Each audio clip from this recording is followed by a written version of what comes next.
I'm Michael Fausnaugh, a graduate student at The Ohio State University. In this video, I will discuss our recent paper, Reverberation Mapping of Optical Emission Lines in Five Active Galaxies.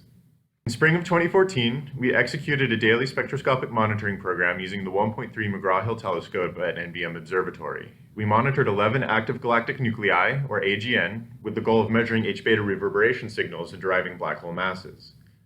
The basic principle is to search for strong variable emission in the AGN continuum, which will appear as a light echo in the emission line after some time delay depending on the size of the broadline region. Combined with an estimate of the line-emitting gas velocity, this characteristic size provides a straightforward estimate of the central black hole's mass. We succeeded in measuring black hole masses for the 5 objects shown here. 5 other objects did not show sufficient variability to measure any continuum emission line lags. NGC 5548 was also observed as part of the multi-wavelength AGN storm project, and the results for this target are presented elsewhere. These objects were selected for their diverse set of physical characteristics, and they each have very interesting observational properties. MCG 081111 has Suzaku measurements of the relativistically broadened iron K-alpha line at 6 keV. Combined with a precise mass estimate from reverberation mapping, these X-ray data can lead to a tightly constrained spin parameter of the black hole. NGC 2617 is a changing look AGN. In 2003, it was classified as a Siefert 1.9, meaning that narrow emission lines dominated the optical spectrum. However, spectra from 2013 reveal the presence of strong broad lines and a blue continuum, qualifying NGC 2617 as a Siefert 1.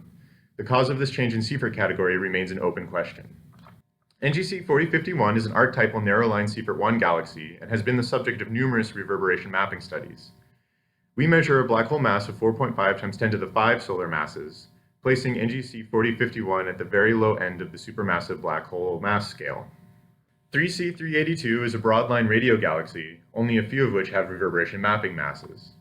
Carrion 374 has been the target of previous reverberation mapping campaigns, but has not been sufficiently variable to measure an H-beta lag. We present the first black hole mass measurement for this AGN here. A secondary goal of our campaign was to achieve the cadence and signal-to-noise requirements for detecting velocity-resolved reverberation signatures, which can be used to probe the geometry and dynamics of the broadline region. For MCG 081111, NGC 2617, and NGC 4051, we achieved these goals with an average cadence of 1 day and signal-to-noise ratios of 100 to 300 per pixel in the continuum. We will pursue a velocity-resolved analysis of these objects in future work. Apart from 3C382, we were able to extract H-gamma and helium-2 4686 angstrom light curves for all objects. We detected lags between the continuum and H-gamma for 4 objects, and we detected helium-2 lags at reasonably high confidence for MCG 081111 and NGC 2617. The masses derived from different emission lines are in general agreement with each other, indicating varialized dynamics in the broadline region. Finally, measurements of multiple optical recombination lines allow us to test photoionization models of the broadline region.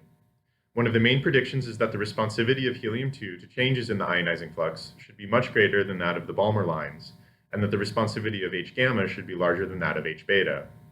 We investigated this by correlating the H-gamma and helium-2 flux with the H-beta flux, as shown in this figure. The responsivity relative to H-beta can then be measured with the slope of a linear least squares fit, as shown in each panel. For helium-2, we generally find a larger slope than for H-gamma, indicating that the responsivity of this line is larger than the Balmer line. Furthermore, the H-gamma slopes are greater than 1 in MCG 081111 and NGC 2617, suggesting a greater responsivity for H-gamma than for H-beta. We note that the systematic uncertainties associated with this procedure are very large because the results depend sensitively on the continuum subtraction and extraction window for each line. Full spectral decompositions would greatly improve these rough estimates, but we otherwise find that the data exhibit general agreement with photoionization models. For more results, including a detailed analysis of each object, please see the paper. Thank you for watching.